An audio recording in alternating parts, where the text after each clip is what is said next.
Hi everyone. My name is Samantha Miller. I go to St. Joseph's College. I'm a senior. I study math and computer science. And a couple months ago I did research at the Brookhaven National Lab in the NSLS-2. Does anyone know what the NSLS-2 is by any chance? Well, I'll tell you. It stands for National Synchrotron Light Source 2. It's actually the second one that was at the Brookhaven National Lab. So the first light source, I guess they learned a lot about synchrotron technology. And so now that they have this new one, it's actually the brightest in the whole world. And they finished building it in 2014. The first light was on October 23rd, I think. Yeah, October 23rd, 2014. And it's huge. It's like the size of Yankee Stadium. It's a big ring. And it was $912 million to design and build. So when it's done, there will be, I think, 67 beam lines. So that means that 67 different experiments can be going on at the same time. Right now, they have 7, or they continue to build them every day, but there are 7 working ones. So if you were to look at this on the inside of it, that's what it basically looks like. If I could explain how it works really quickly. Basically, in the top, you see a booster ring. So electrons are shot into that ring with an electron gun and then accelerated to the speed of, well, 99.9% the speed of light, and it takes like 1 second to do that. And then they're released into the big ring where they go around, and then you see all of the tangent beam lines that are around the ring, so that at the end of each one of those, like, they look like lines on this. At the end of each one of those, there's a hutch where the scientists can do an experiment. So the only problem with it is that it causes a lot of radiation, so there's a lot of safety things that you have to deal with there. And so when I was there, I was in LOB3, which is the bottom. You see it right there. It's hard to read on there, but basically. So at the NSLS-2, there's a variety of synchrotron imaging techniques that provide a lot of chemical and physical properties of materials at the nanoscale. You can see very detailed images of very small things. And there's a lot of options when it comes to imaging techniques. So when you're imaging something with a synchrotron beam line, that's X-ray. And then if you're looking at something else, say with a microscope, that's visible light, you have infrared light. And you can use a lot of different imaging techniques on the same sample, and they each give you different information. And then the problem that arises is when you try to correlate the images to look at the same features at the same time, because there's different sizes and spatial resolutions of each photo that you get. It makes it hard to align them so that you can see the same features in the same place. When you're working with really small things, you want to see like accurate depictions of where everything is. So that leads to the goals of the project that I worked on, which is to find a technique of using fiducial markers to correlate the images. If anyone took linear algebra, it's basically like finding points that correspond on each image where you can align them using transformations, rotations, stuff like that. So here, this is 2 different wavelengths of light used to see the same thing, and you can correlate them using different features. So to do this, there's a lot of different ways that it can be done. Some of them that we looked into were Python. You could just write a program from scratch in Python that can analyze images and stuff like that. MATLAB ImageJ, which is image processing in Java. It's an open source Java program. And then Fiji, which is up there, that's a plugin of ImageJ. So we really looked into these options deeply and discovered that Fiji would be the best option to do this. And there's a lot of benefits because, first of all, it's open source, it's quicker to develop because it already has some capabilities. If you look at this next slide, these are CT scans or MRI scans of some things here. I asked people yesterday when I showed this slide if they knew what they were scans of, if you guys want to guess. Tomato. Yeah. That's a tomato. Strawberries? Right. Yeah. Pineapple. Broccoli. Yeah. No one got it yesterday. We were here yesterday, so you told us. Oh, well, you cheated then. Yeah. Well, that's what the GUI looks like in the top corner. It looks really simple, but it has the capability to do a lot of things. And the algorithms in Fiji are obviously used in medical images to accurately stack the images so that you can get a continuous image of what you're looking at. So it uses linear algebra, which goes back to the fiducial points that I was talking about before. And so each point is represented as a vector in a column of a matrix, and then you can use the method of least squares to find the rotation and translation needed to register the image. It also does flipping. If the image is skewed, let's say it's stretched or it's a mirror image, it recognizes this type of stuff. And then you can determine the accuracy. So this is a picture I took in the lab that I was in, and that's a Nikon DSRI-2 light microscope. It's brand new, they just got it. And I think it was $100,000, so it's very powerful, and it makes really beautiful images. I was able to take a lot of pictures of plant roots, which are on the side over there, and it has a lot of options with ways that you can look at things.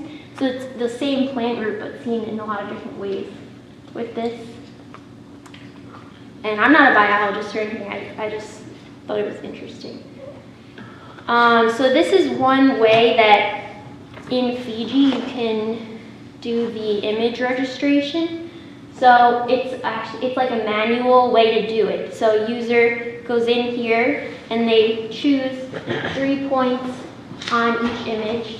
So just to introduce it, this is the same sample. One of them is zoomed in and the other one is not zoomed in. And the red box is the same as that image over there. So that location is zoomed in. And the way it works is you just pick out points, the fiducial points, that match on each image. So this is where they are, here, and then here. And then if you choose more points, it's more accurate, but for this example, I chose 3. So then the program, it crops it flipped, and I think it rotated a little bit. But now you see they look exactly the same. So if you put it on top of each other, you can see this is what they look like. It's called the split color channel. So you choose the red channel, green channel, blue channel. And in the corner, you'll see a little bit of where it's not exactly lined up right. So that's why it goes back to, it's like if a person is putting in these points, there's room for error. So you can measure the error that it could have potentially. Sometimes it's a micron. It depends on where you choose the points and how many you choose. So that brings me to the next, which is an automatic way to do it, which is more accurate because the computer would, it turns the image to 8-bit black and white and then scans it for the darkest points, and then those are called maxima points. So here there's about 1,700 maxima, here there's 1,600, and then it recognizes where they are. And let me see, yeah. That's how it worked. See, it rotated the image to line up like that. So, and then to save it, it can be stored as a TIFF file, which preserves the layers. So if you wanted to look back at, each individual image, because eventually you would use this for a lot of images, not just 2. It would be like 100 or something. And it preserves the metadata from the microscope or the synchrotron, which basically tells you about the scale, how many nanometers and how many, how the distance is. So then in the future, if there's a lot of images, you need a way to store them. So I thought, storage area network.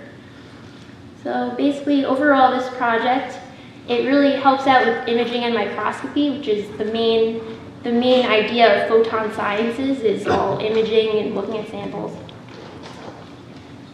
And in the future, that would be something that I would explore in the future is more X-ray fluorescent microscopy. That's actually what I'm doing next summer. This summer was mostly visible light. So that's where the future direction would be. These are acknowledgements. I was working with a scientist, Lisa Miller. We're not related. Everyone always asks me if we are. So it's the Miller Research Group, and they always do a jumping picture at the end. So whoever jumps the highest wins. I think they win like an Amazon gift card or something. But yeah, Brandy won. And then, thank you.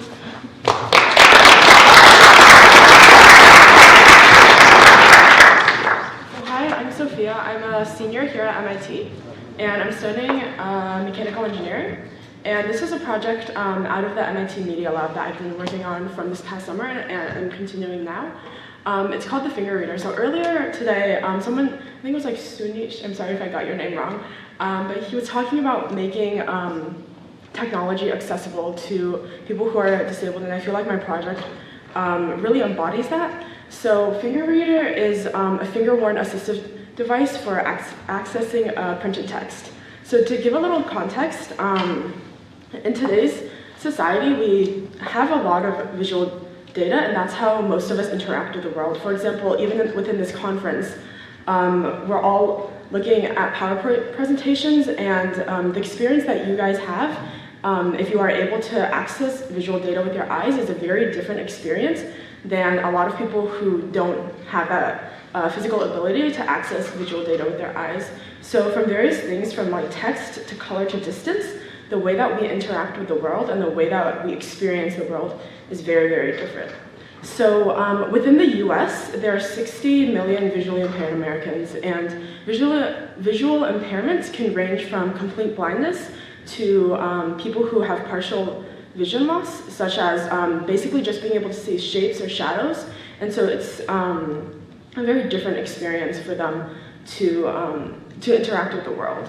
And so the vision of this project is to be able to give visually impaired people independence through physical visualization devices. So current day technology to help visually impaired people access different sorts of texts include Braille, audiobooks, and phone apps. So the reason that we decided to focus specifically on text for this project is because we wanted to help people access different sorts of menus or newspaper pamphlets that we encounter in our everyday lives. And so the problem with these kinds of texts is that there's a lot of business infrastructure that is required to make a Braille piece of text, or to translate a physical book into an audiobook. And then also, the current issue with phone apps that read text out loud is that you have to either scan it or you take a photo of it. And there isn't really a real-time, natural way to access text if you are visually impaired. And so this project, again, as I said earlier, it's a finger-worn assistive device that does real-time text-to-audio translation.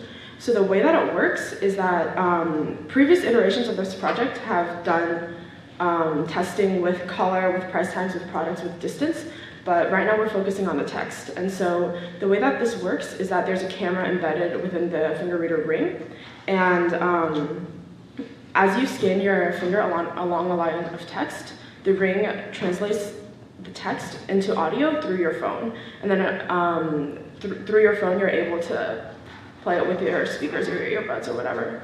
And then also the ring will give the user haptic feedback. So as the user runs their finger along a line of text, when they get to the end of the line, or if they're incorrectly following the line of text, the ring will give the user haptic feedback.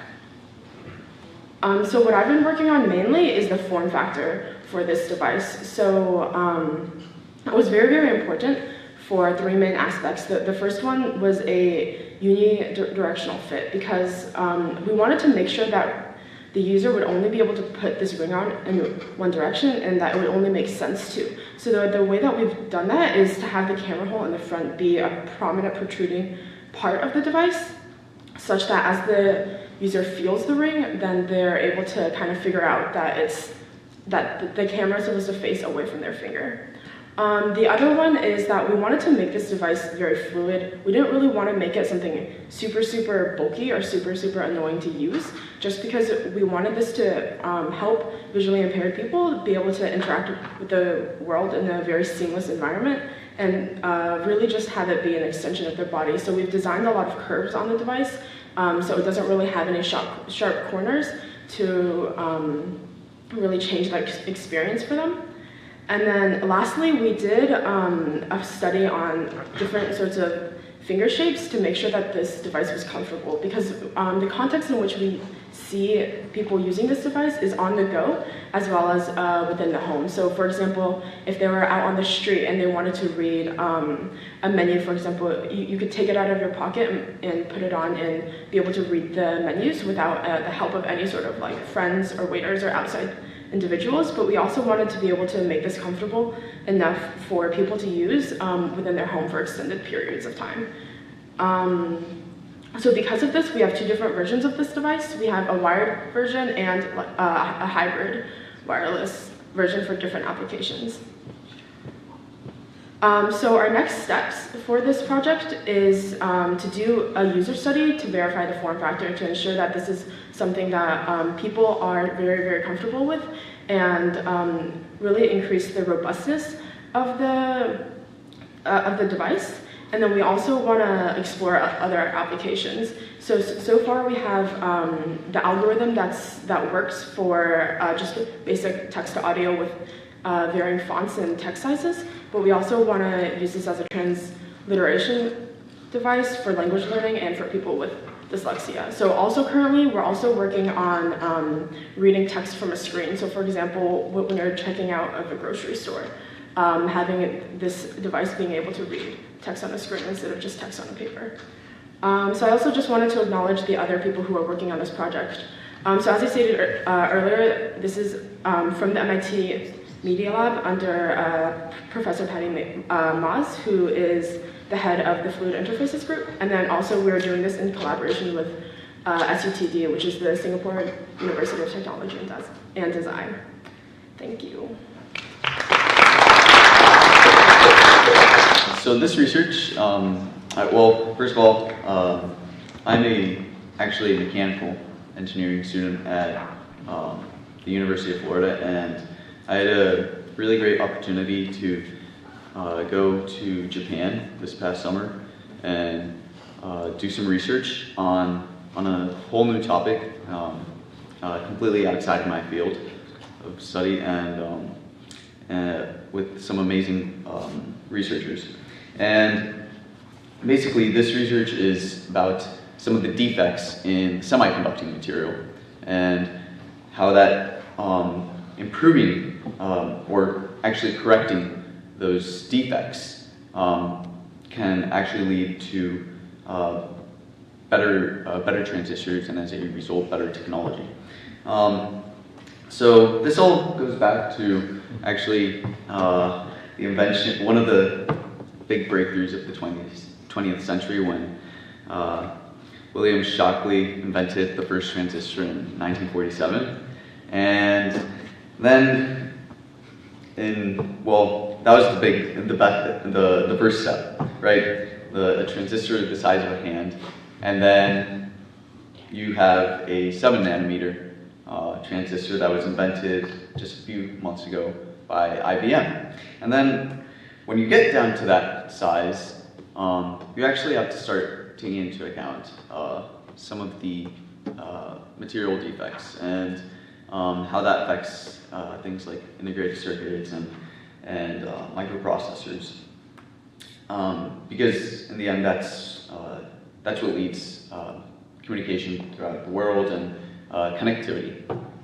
Okay, so my research dealt with the planar defects, stacking faults in silicon carbide crystals. And stacking faults are created by the initial dislocations that are in the first monolayer of the material between silicon carbide and silicon on which it's grown. And as you grow each layer of the crystal, of the cubic crystal, you actually have propagation of those planar defects along specific planes. And those are actually 4 equivalent planes. You have 2 opposite planes, 2 sets of planes. One that corresponds to carbon-terminated stacking faults, and the other to silicon-terminated stacking faults.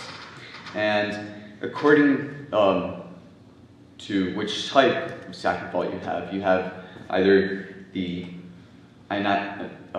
termination of one stacking fault when they meet up, but if you have, let's say, an interaction between carbon-terminated stacking fault and a silicon-terminated stacking fault, then you have the possibility of expanding and shrinking those planar defects, and that's one of the things that leads to increased electrical degradation in the material. But then, when you actually finish growing the material, you actually have you have to take into consideration some of the stress that's built up in the material due to the stacking faults themselves. And this stress actually forces the deformation of those stacking faults by expanding the edges in specific directions. And basically what happens is you have what I had mentioned before, that you can't have the intersection of stacking faults. Now you can, and what happens is you end up with a crowd line of point defects. And each one of those point defects is a force dislocation, and that's what we believe to be the main culprit in higher leakage current densities in the material. And so one of the images that I show, and I showed it yesterday, was the correlation between stacking fault density and force dislocation density. So you see, as you increase monolayers, you actually have an exponential decrease in stacking fault density, but you can never reach 0, and it's due to the actual dislocation type, to the fact that it's a Shockley type dislocation, that it keeps gliding. But then the purple is the force dislocation density. As you increase the monolayers, as you increase the thickness of the material, and you see that at a certain point you can actually go down to 0, a value of 0 force dislocations in any given monolayer. And that's really special, because that really says a lot about how increasing the thickness of the material can actually lead to lower leakage current density. But then I actually also want to show this image, and this image, I really like this image, and I showed it yesterday as well, because it really describes what I'm doing in the simulations. It's the Monte Carlo simulations. So during the epitaxial growth, the first stage of the simulations, we actually have a monolayer by monolayer view of what's happening. We can actually see how each of the planes are interacting with each other. But then there's a 3-dimensional view, and that's needed for post-epitaxial growth. And it's because of the fact that you have the deformation of the planar defects, and now you have the expansion of those those defects along along different directions that can't be portrayed in just a two-dimensional view to show the interactions. And when you have the intersection of two kinds of planar defects, of two silicon-terminated stacking faults or two carbon-terminated stacking faults, you can actually pinpoint those specific locations in the material, and you can see where, in which direction they lie. And so you see that all of the red lines, which correspond to the silicon-terminated stacking faults, those are all parallel to each other, as well as all of the blue lines, which correspond to the intersection of the counter carbon-terminated stacking faults. And basically, each of these locations is a point of electrical degradation, and by knowing the density, first of all, the density of the vorticist locations as you have a larger thickness of the material, as well as the direction along which they grow, we can actually start to gain better insight into how those defects actually form and how we can improve the fabrication process of the material, as well as in which way we should actually orient the conduction of electricity through the material. And so if we were to conduct electricity through the material in the direction parallel to the blue lines, which have the highest density, the carbon-terminated stacking fault vorticist locations, then that would prove to have the highest leakage current density. And it's really special because it's a way of, without necessarily even improving the fabrication process, by improving the post-fabrication methods, the orientation along which we induce electricity through the material, you can actually create better transistors by that, like that. And this leads to a better tomorrow. And I include some of the upcoming technologies. Well, really one of the past technologies, the space shuttle. Hopefully we'll move on to something better. But it's not just about using about silicon carbide crystal. It's about using the concepts by which defects form in the material and making it analogous to other kinds of semiconducting materials and other types of transistors. Like gallium arsenide? Yes.